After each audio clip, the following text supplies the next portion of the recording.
네, 여러분 안녕하세요. 수다몽입니다.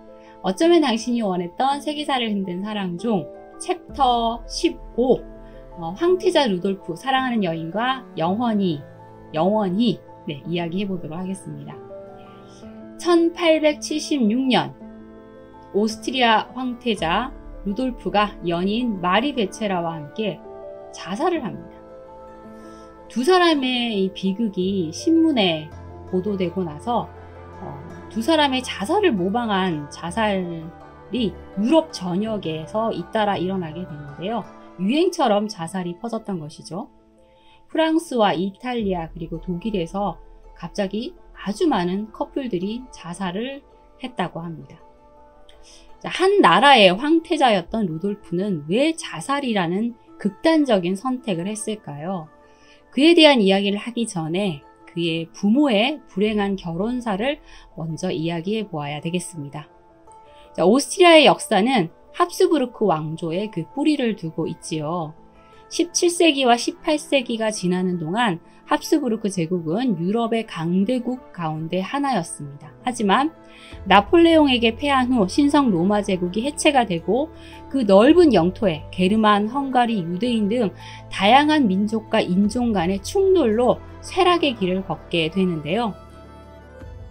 그 중심에 오스트리아의 마지막 황제였던 프란츠 요제프가 있었습니다. 그리고 그의 아내이자 루돌프 황태자의 어머니 엘리자베트는 유럽에서 가장 성대했던 오스트리아 합스부르크가의 마지막 황후였죠.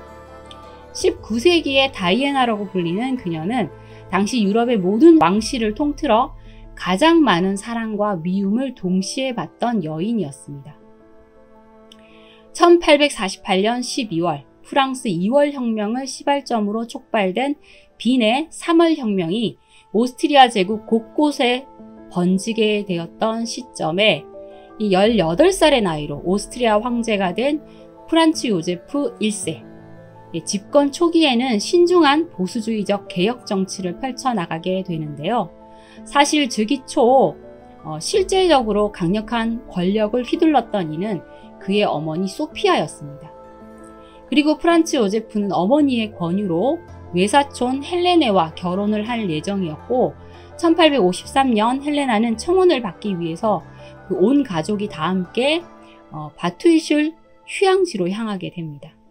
당시 23살이었던 프란츠 요제프는 조용하고 정숙하면서도 낯가림으로 부끄러워하는 헬레나에게 그닥 매력을 느끼지 못했고 오히려 15살이던 그녀의 여동생 엘리자베트에게 반하게 됩니다. 자, 사진에 지금 보이시는 분이 바로 엘리자베트 황후인데요.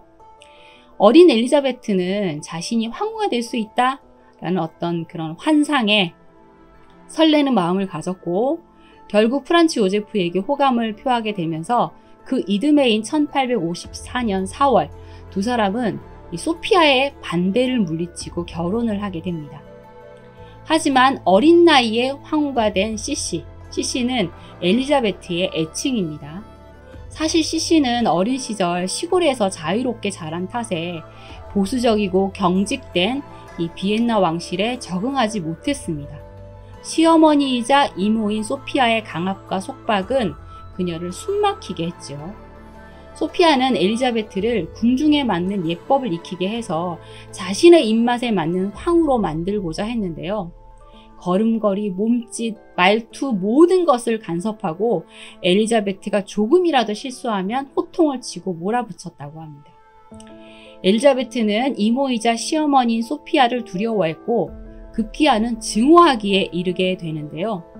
엘리자베트가 연이어 두 딸을 낳게 되자 두 딸의 양육은 시어머니 소피아의 몫이 되어 이 친모인 엘리자베트는 딸들의 얼굴조차 보지 못하는 상황이 되었고 딸을 보려면 방문을 해서 딸의 얼굴을 보고 내려와야만 했습니다.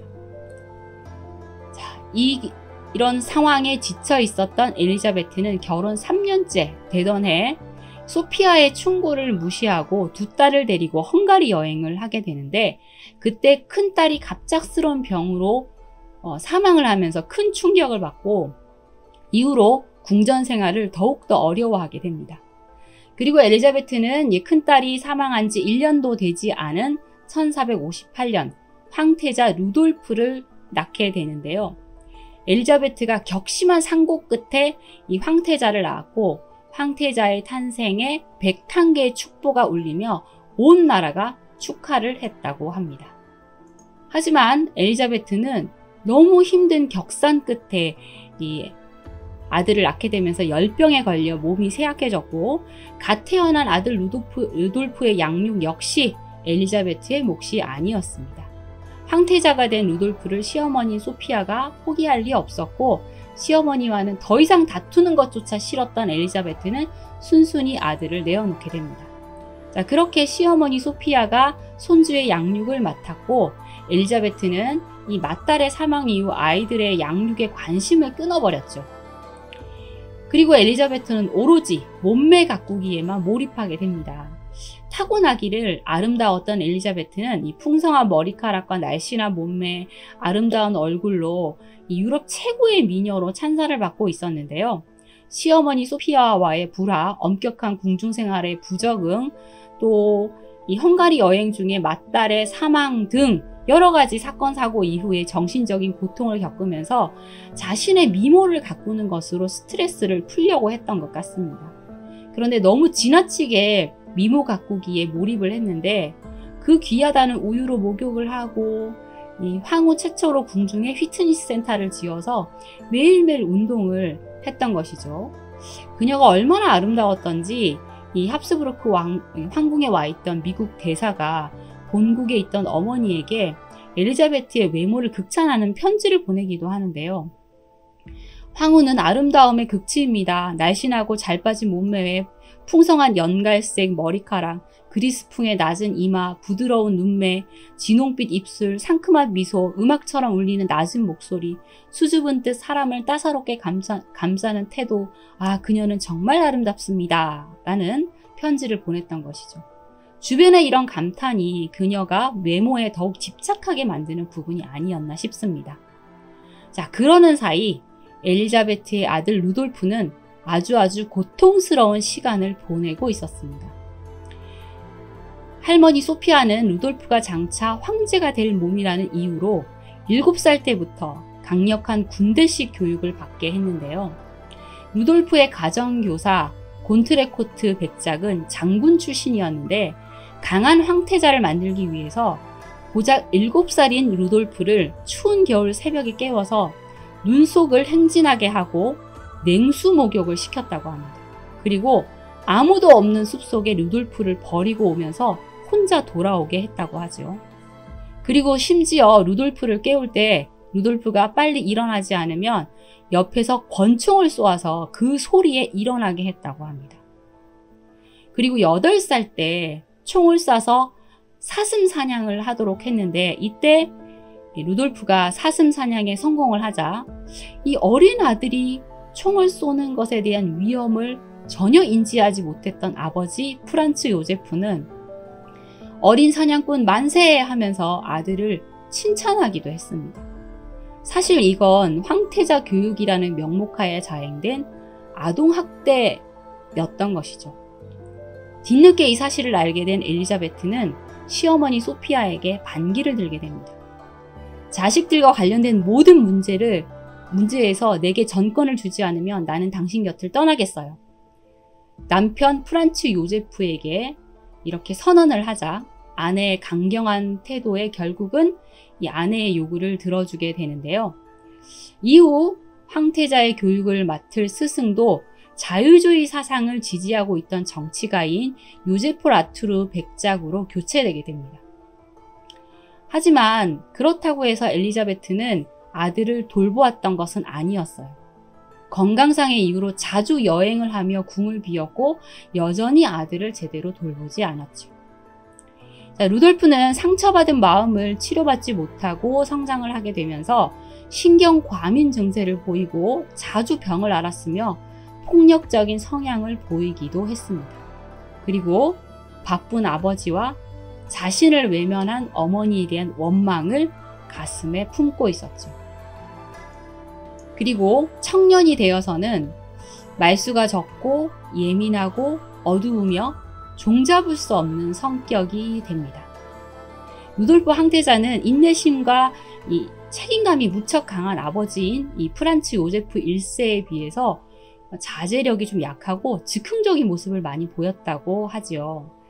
그리고 그 외모로는 사실 어머니가 유럽 최고의 미인인 엘리자베트 황후이잖아요.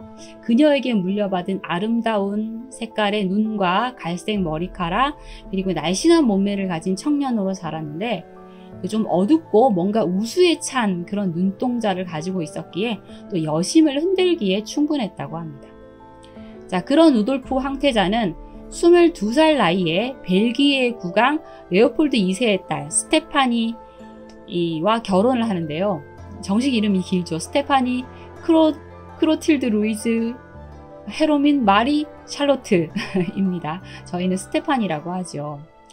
자, 이 결혼은 결국 모든 왕가가 마찬가지겠지만 서로 사랑해서 한 결혼이 아니라 아버지에 의해 정략 결혼으로 정치적인 이득을 위한 결정이었습니다. 하지만 좀 내성적이고 예민했던 루돌프 황태자와 좀 오만한 성격의 스테파니 황태자비는 성격 차이가 너무 컸기 때문에 자주 부딪히고 그러다 보니 부부 사이는 냉랭할 수밖에 없었죠.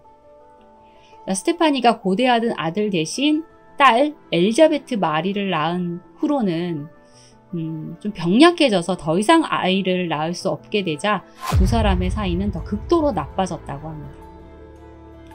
루돌프의 수석 가정교사 요제프 라투르가 선택한 여러 선생님들은 이 황태자에게 자유주의의 기운을 불어넣어서 그 결과 루돌프는 오스트리아와 오랜 시간 대립하고 있던 독일과 긴밀한 관계를 유지하는 등 아버지의 정책에 맹렬히 비난을 하면서 반대 노선을 타게 됩니다.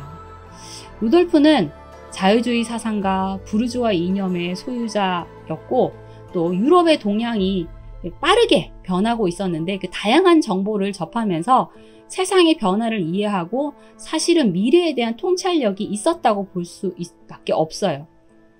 자, 합스부르크 제국이 살아남으려면 이 변화에 부응해야 된다라는 것을 알고 있었고 아버지에게 프랑스, 영국 등과 화치를 맺어야 된다라고 끊임없이 직언하기도 했습니다.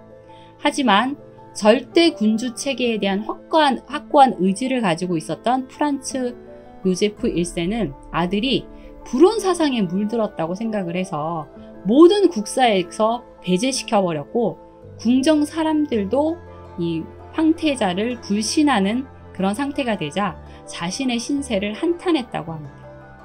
황궁의 가장 미천한 보좌관도 나보다 정사에 훨씬 더 깊이 관여하는데 나는 할 일 없이 빈둥거리는 처지가 되고 말았어 하며 자신의 처지를 비관한 루돌프는 이 빈의 유명한 자유주의자들과 허물없이 어울리고 또 진보 성향의 잡지에 장관들을 비난하는 글을 기고해서 종종 아버지와 갈등을 일으키고 또 혼이 나기도 했습니다. 자, 아버지와의 관계도 결혼 생활도 정치도 자신의 뜻대로 되지 않은 것에 비관한 루돌프는 술과 아편을 하고 사교계의 여자들과 짧은 연애에 빠져들곤 했는데요. 빈의 화류계에 드나들면서 고독을 달래면서 돈을 물쓰듯 쓰다 보니 거액의 빚을 지고 또 성병에 걸렸는데 결국 그 성병을 아내에게 옮기기까지 합니다.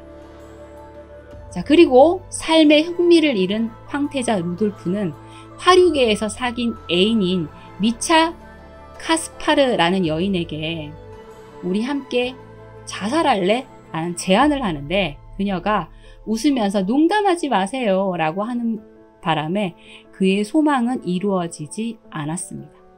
그리고 이때 등장한 한 여인이 있었으니 아랍 지역에서 무역을 통해 큰 부를 축적했던 베체라 남작의 어린 딸 마리 베체라였는데요. 마리는 16살의 어린 소녀였지만 굉장히 당차고 야망이 컸으며 자신의 아름다움을 이용할 줄 알았습니다.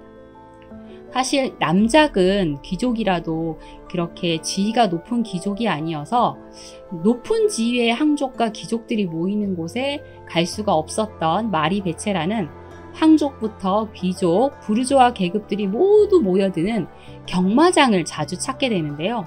아름다운 옷차림을 한 그녀의 미모가 널리 알려지면서 잔디의 천사라는 별칭으로 유명해지게 됩니다. 당시 30살의 루돌프는 이 동그랗고 까만 눈동자에 호리호리한 몸매를 가진 아름다운 16소녀 마리 베체라에게 빠져들게 되는데, 사실 더 적극적으로 다가갔던 사람은 마리 베체라였다고 합니다.